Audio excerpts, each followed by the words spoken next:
বিয়ের 5 বছরের ভিতরে আমি সন্তান জন্ম দিতে অক্ষম বলে আমার স্বামী কোনো দ্বিধা না রেখে দ্বিতীয় বিয়ে করে তার নববধূ নিয়ে বাড়িতে চলে আসলো। আমি সেদিন কিছু বলিনি, চুপটি করে দাঁড়িয়েছিলাম দরজার দ্বারগোড়ায়।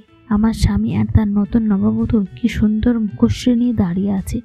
আমি সেদিন কিছু বলিনি, চুপটি করে দাঁড়িয়ে থেকে সবটা দেখেছিলাম। মনে আশঙ্কাটা ছিল হয়তো এমন কোনো কিছুই হতে পারে। আর আশঙ্কাটা তৈরি হয়েছিল কারণ বিগত কয়েক মাস ধরে আবিরের বাচ্চার জন্য প্রেশার আর আমার সঙ্গে দুর্ব্যবহার, কিন্তু সেটা যে এরকম পরিণত হবে তা মোটেও ধারণা করিনি আমি। রাত্রিবেলা তাদের দরজার বাইরে দাঁড়িয়েছিলাম আমি। সেই ঘর কিনা একসময় আমার বলেই ছিল, সেই ঘরে আড়ালে দাঁড়িয়ে আছি। আমাকে দেখেও না দেখার ভান করে আবির দরজাখানি বন্ধ করে তার নতুন নববধূ নিয়ে ব্যস্ত হয়ে পড়ল বন্ধ দরজার ভেতরে। আমি সেদিন নিবরে অশ্রু বিসর্জন দিয়ে চলে আমি রান্নাঘর নামক ঘরে সেখানে রাত্রে যাপন করি। আমার শ্বশুর বা শাশুড়ি কেউ একবারের জন্য বলেনি, বৌমা তুমি অন্য রুমে গিয়ে ঘুমাও। হয়তো ওদেরও নাতি নাতনির প্রয়োজনটা খুবই বেশি ছিল বোধ হয়। পরের দিন সকালবেলা আবির আমাকে রান্নাঘরে দেখে বলেছিল, তুমি থাকতে পারলে থাকো আর না থাকতে পারলে চলে যাও। আর চলে গেলেও বা কি হবে, তোমার বাবা তো তোমার মতন বৈধ মহিলাকে বিয়ে দিতে পারবে না। সেদিন কেন জানি খুব গায়ে লেগেছিল আবিরের করা অপমানটি, কিন্তু নিবরে চুপটি করে রইলাম আমি, কারণ সত্যিই তো আমি অক্ষম একটি সন্তান জন্ম দিতে। কিন্তু সেই মুহূর্তে এসব না ভেবে অপমান গায়ে মেখে ছেড়ে দিলাম। ওই বাড়ি বাপের বাড়িতেও গেলাম না, আর নিজের মতো বাঁচার তাগিদ খুঁজে নিলাম। 5 বছর পর নীরাকে নিয়ে আমি স্কুলের উদ্দেশ্যে রওনা দিচ্ছি। গাড়ির জন্য অপেক্ষা করছিলাম। ঠিক সেই সময় দেখতে পেলাম মুখ্য সূক্ষ্ম অবস্থায় আবির আমাদের দিকে এগিয়ে আসে বলে, সেদিন কোথায় গিয়েছিলে তুমি? আমি কোথাও খুঁজে পাইনি তোমাকে। আর এই চমৎ বাচ্চা দুটো কার মিতু? এই বাচ্চা দুটো আমার। তার মানে তুমি বিয়ে করেছো। আর শুধু তাই নয়, তোমার ফুটফুটে দুটো সন্তান হয়েছে, যে সন্তানের জন্য এত বছর হাহাকার করেছি আমি। সন্তানের জন্য তো আপনি দ্বিতীয় বিয়ে করেছেন, তাহলে হাহাকার কেন করবেন? তুমি চলে গিয়েছো, আমার পাপের শাস্তিও আমি পেয়েছি মিতু। সমস্যা তোমার ছিল না।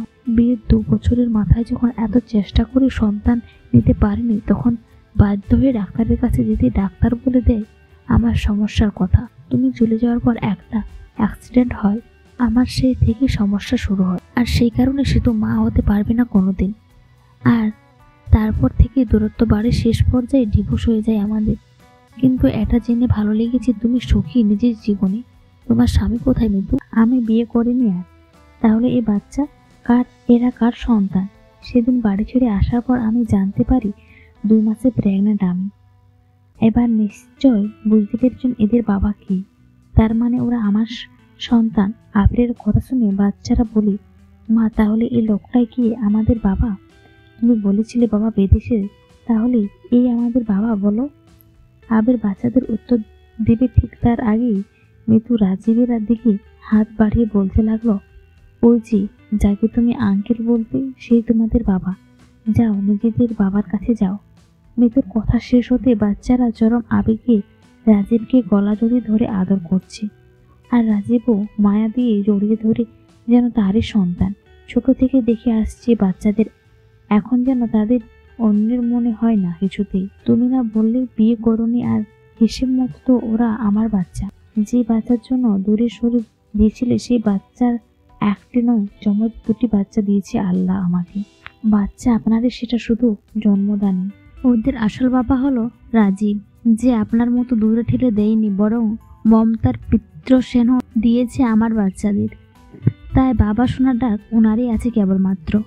আবিরের কাছ থেকে দূরে সরে গিয়ে রাজীবের কাছে যেতে রাজীব বলে, আবির তো তোমার স্বামী, তাহলে ওকে দূরে ঠেলে দিলে কেন? বাচ্চাদের কেন জানতে দিলে না ওদের বাবার নাম? বাবা নাম মাত্র, ওদের দায়িত্ব কর্তব্য আপনি পালন করেছেন, তাই সেই হিসেবে বাবা হবার অধিকার শুধু আপনারই। মানুষ চিনতে ভুল করিনি আমি। এবার আর এই অধিকার থেকে বাবা নয়, একেবারে আমার স্বামী হয়ে আমার বাচ্চাদের বাবা হবেন আপনি। সেই দিন বাড়ি ছাড়ার পর মিতু রাজীবের এনজিতেই কাজ পায় এবং সেই থেকেই একা স্ট্রাগল করছে বাচ্চাদের জন্য। কিন্তু রাজীবও সমানভাবে তাতে সায় দিয়েছে। স্ত্রী মারা যাওয়ার পর বিয়ে করেনি রাজীব, কিন্তু এই বাচ্চা আর মিতুর মতন একজন নারীকে ফিরে দিতে পারল না রাজি। হাসি মুখে চারজন আবিরের সামনে দিয়ে চলে যাচ্ছি, আর আবির সেটা বিষণ্ণ মুখ করে দেখছি। হয়তো সে একটু ধৈর্য অপেক্ষা করলে এই সুখী পরিবারটা আবিরের হতো, কারণ ধৈর্যের ফল সবসময় মিষ্টি হয় আর অধৈর্যের ফল তিতই হয়, যেমন আবির হয়তো বুঝতে পেরেছি।